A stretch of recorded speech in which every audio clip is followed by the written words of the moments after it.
बदलती दुनिया में बदलते लोग, कलयुग के रिश्ते हो रहे तार तार। नमस्कार, मैं हूं गुरमेज राणा, आप देख रहे हैं नवतेज टीवी। क्राइम सीन में आज बात करेंगे कोल्हापुर मर्डर केस की, जो आपके रोंगटे खड़े कर देगा। क्या वाकई में एक बेटा इतना निर्दयी हो सकता है जो अपनी मां का कत्ल करके फिर उसके मांस को पकाकर खा सकता है?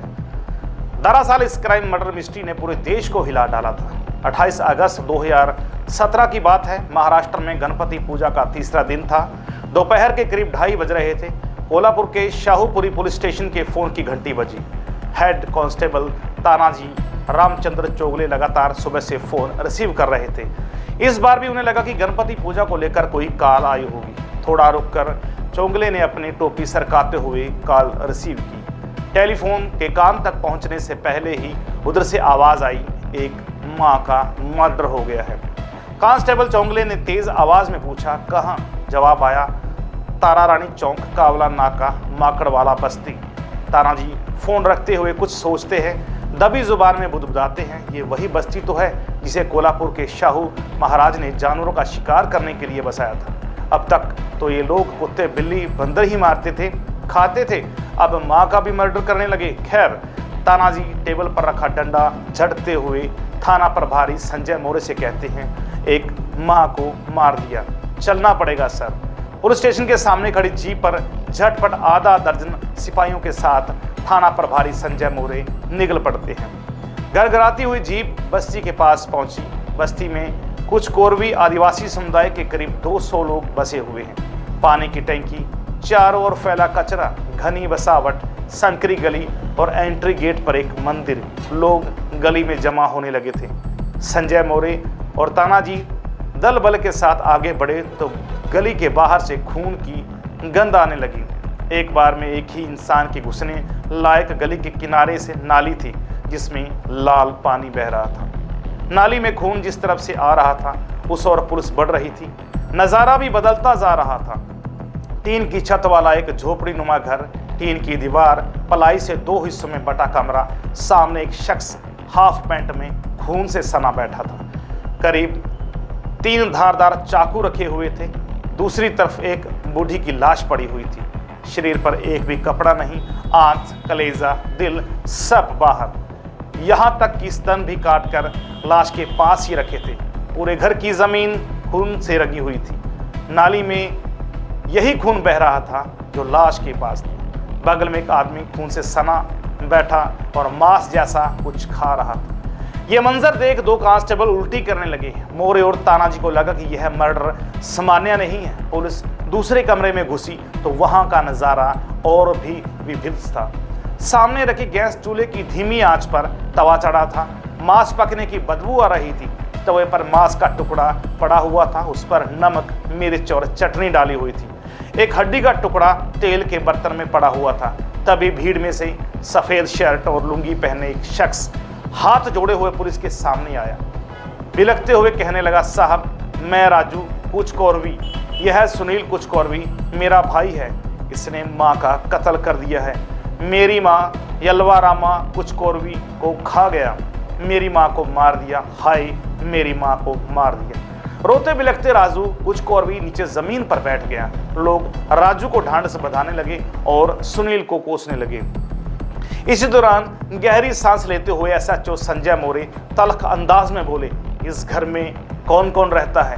भीड़ से आवाज आई, सुनील की बीवी और उसके 4 बच्चे। अभी सब बंबई में हैं। सुनील उसे रोज मारता था इसलिए वह चली गई। मोरे ने राजू से कहा, पत्नी को खबर दो। तभी मोरे ने हेड कांस्टेबल तानाजी से कहा कि मीडिया को बुला लो और साहब को फोन लगाओ। कुछ देर बाद कोल्हापुर के जर्नलिस्ट उद्धव गोडसे पहुंच गए। पूरा इलाका छावनी में तब्दील हो चुका था। कई थानों की पुलिस मौके पर पहुंच चुकी थी। गोडसे याद करते हैं कि उस समय मेरे दिमाग में एक ही बात घूम रही थी, 17 साल के कैरियर में कभी ऐसी खबर नहीं लिखी, ये खबर मैं कैसे लिखूंगा। पत्रकार के भी हाथ कांपने लग गए थे।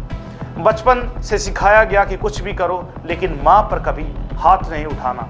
यहाँ तो एक मां को काटकर मार दिया गया और बेटा उसे खा रहा है। गोडसे ने कुछ देर बाद खबर की मराठी में हेडिंग दी, मानुस्कीला कालिमा, यानी मानवता खत्म करने वाली घटना। यहाँ इंसानियत का ही मर्डर हो गया हेडलाइन लिख डाली। कमरे के हर कोने की फोटोग्राफी हो रही थी। तब तक फोरेंसिक्स टीम भी आ चुकी थी। सुनील के हाथ खून से रंगे थे, कपड़े भी खून से भीगे हुए थे। फोरेंसिक्स टीम ने सुनील के कपड़े बदलवा कर एक थैले में पैक कर दिए और उसे दूसरे कपड़े पहनने को दिए। डेड बॉडी के पास रखे तीनों चाकू भी पैक कर दिए गए।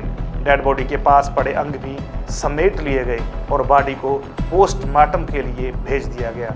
टीम जब डेड बॉडी के पास पड़े अंग पैक कर रही थी तो उसे ऐसा लगा जैसे कुछ हिस्से गायब हैं। तवे पर पड़े मांस के टुकड़े भी फोरेंसिक्स टीम ने समेट लिए। तब तक सुनील एक कोने में बैठा हुआ था। दरवाजे पर खड़ी भीड़ भड़क रही थी। कोई कह रहा था इसे यही मार दो। सुनील एक शब्द भी नहीं बोला। वह बदहवास भीड़ को एकटक देख रहा था। अब तक उसकी पत्नी बच्चे नहीं आए थे। भीड़ का हिंसक होता देख एसएचओ संजय मौर्य ने तानाजी से कहा, देख क्या रहे हो? सुनील को हथकड़ी लगाकर थाने ले चलो। भीड़ के बीच से खींचते हुए पुलिस ने सुनील को जीप में बिठा लिया और शाहपुरी थाने में ले गई। इधर सुनील की पत्नी लक्ष्मी कुछ और भी खबर मिलते ही कोल्हापुर के लिए बस में बैठ गई। लक्ष्मी याद करती है कि उस समय यही चिंता थी, उसने मां को क्यों मारा, अब क्या होगा, पुलिस ने सुनील के साथ क्या किया होगा। रात के तकरीबन 8 बजे लक्ष्मी घर पर पहुंची। घर के पास अभी तक भीड़ जमा थी। चीखते हुए लक्ष्मी ने भीड़ से पूछा, कहाँ है सुनील? लोगों ने बताया उसे पुलिस ले गई। भाई राजू, पड़ोसी मयूर कंडले और सचिन नगप्पा जागरूक भी थे एफआईआर करवाने। बच्चों को छोड़कर लक्ष्मी माथे पर पल्लू खींचते हुए झटपट पैदल ही थाने पहुंच गई। वहां पहुंचते ही लक्ष्मी की नजर बैरक में खड़े सुनील पर पड़ी। वो बेसुध था, लक्ष्मी की किसी बात का जवाब नहीं दे पा रहा था। लक्ष्मी पूरी रात थाने में बैठी रही। सुनील ने उसकी 2 दिन बाद बात हुई। लक्ष्मी के मुताबिक वह नशे में धुत था। जब होश आया तब उसने पूछा, तुमने माँ को क्यों मारा? सुनील ने कहा, मैंने तो बिल्ली मारी, माँ को कहाँ मारा? सुनील का यह जवाब सुनकर लक्ष्मी वापस बस्ती लौट गई। वह पढ़ी लिखी भी नहीं है, अब आगे क्या होगा ये सोचकर लक्ष्मी परेशान थी। इधर एसएचओ संजय मौर्य के दिमाग में एक ही बात घूम रही थी, कोई बेटा अपनी माँ की लाश के बगल में बैठकर मांस कैसे खा सकता है? लाश के कुछ हिस्से भी गायब थे। ये मर्डर आखिर किसने किया? घटना के 3 दिन बीत चुके थे। सुनील पुलिस कस्टडी में था। पूछताछ में वह बार बार चिल्लाते हुए यही कहता नजर आ रहा था, मैंने कहाँ मारा माँ को? मैंने नहीं मारा, मैं क्यों मारूंगा? मैंने तो बस बिल्ली मारी थी। पुलिस यही सोच रही थी कि सुनील ने यदि बिल्ली मारी तो फिर यल्लवा को किसने मारा, वो भी इतने निर्मम तरीके से। पुलिस ने सबसे पहले साइंटिफिक लेवल पर सबूत जुटाने शुरू किए। वह कड़ी से कड़ी जोड़ने लगे। तवे पर रखे मांस के टुकड़े और चाकू का फोरेंसिक साइंस लेबोरेटरी एफएसएल में भेज चुकी थी। एफएसएल की जो रिपोर्ट सामने आई वह चौंकाने वाली थी। जल्दी ही आप तक कोल्हापुर क्राइम स्टोरी का दूसरा भाग दिखाएगा नवतेज टीवी। आपका इस स्टोरी के विषय में क्या राय है जरूर बताएं। क्या वाकई में एक बेटे ने अपनी मां का कत्ल किया? क्या वाकई में कलयुग चरम सीमा पर है? जल्दी ही मुलाकात होगी। देखते रहे नवतेज टीवी, भरोसा सच का।